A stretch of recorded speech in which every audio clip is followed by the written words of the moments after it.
My wife insisted I evolve past outdated masculinity, so I evolved past her. I became exactly what she asked for. Careful what you wish for, sweetheart. Update 1. When my wife started her crusade against what she called my toxic masculinity, I thought it was just a phase. Man, was I wrong. It began subtly with little comments here and there about how I handled situations. But over the past few months it escalated into a full-blown assault on everything that made me who I am. She'd gotten deep into feminist theory, spending hours on social media consuming content about dismantling the patriarchy and toxic masculine behaviors. Every evening became a lecture about how I needed to evolve and do better. According to her, the way I carried myself, made decisions, and even the tone of my voice were all symptoms of some ancient masculine disease that needed curing. Look at these young men, she'd say, showing me videos of Gen Z guys crying on camera about their feelings or apologizing for their gender. They're so much more evolved than your generation. They understand that masculinity is just a social construct that hurts everyone. I'd watch these videos of grown men acting like emotional children, and frankly it disgusted me. But every time I expressed any disagreement, she'd pounce on it like a cat on a mouse. See, there it is again. You can't even handle a different perspective without getting defensive. That's textbook toxic masculinity right there.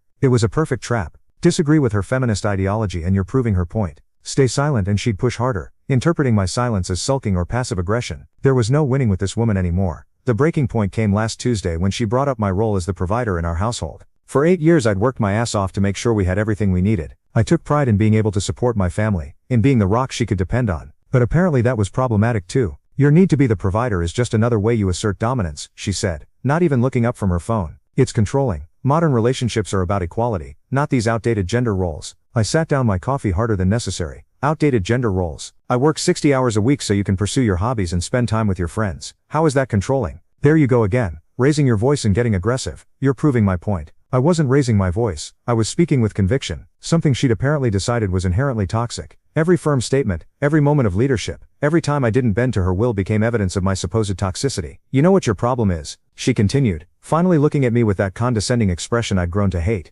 You're stuck in this primitive mindset where you think being a man means being dominant and aggressive. The future belongs to men who can embrace their feminine side, who aren't afraid to be vulnerable and emotional. I stared at her, wondering when exactly I'd married a stranger. This wasn't the woman I'd fallen in love with. That woman had actually appreciated my strength, my decisiveness, my ability to handle whatever life threw at us. She used to feel safe with me, protected. Now she acted like I was some kind of monster for possessing the very qualities that had attracted her in the first place. You should be celebrating this evolution, she went on, her voice getting more animated. Gen Z is showing us what healthy masculinity looks like. They're not afraid to cry, to show emotion, to let women lead. They're breaking down these toxic barriers that have held us back for centuries. I watched her get excited about the idea of weak emotional men, and something cold settled in my chest. She was so caught up in her ideology that she couldn't see the contradiction in her own desires. She wanted me to be weak, but I'd bet money that if I actually became the kind of man she claimed to want, she'd lose all respect for me. Maybe you're right, I said quietly, the beginning of a plan forming in my mind. Her eyes lit up with surprise and hope. Really? You're actually listening to me? I'm always listening to you. Maybe it's time I really consider what you're saying about evolution and modern masculinity. She practically bounced in her seat.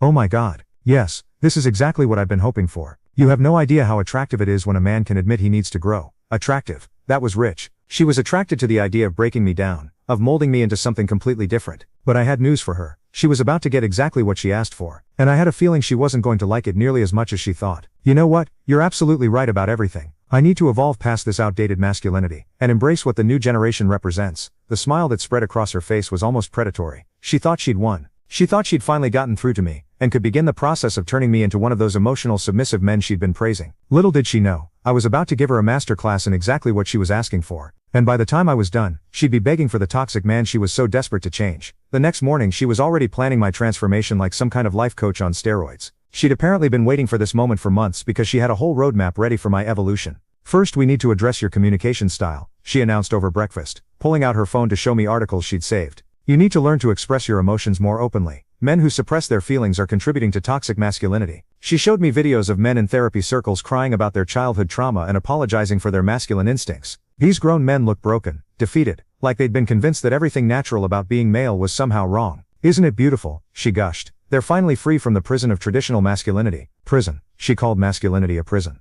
I nodded along, playing my part perfectly. You're absolutely right. I can see how suppressing emotions has been holding me back. Her excitement was palpable. She started sending me links throughout the day, podcasts about healthy masculinity, articles about men who'd found happiness by embracing their feminine side, videos of couples where the man had become more emotionally available. Now you can watch the second part by pressing share and more.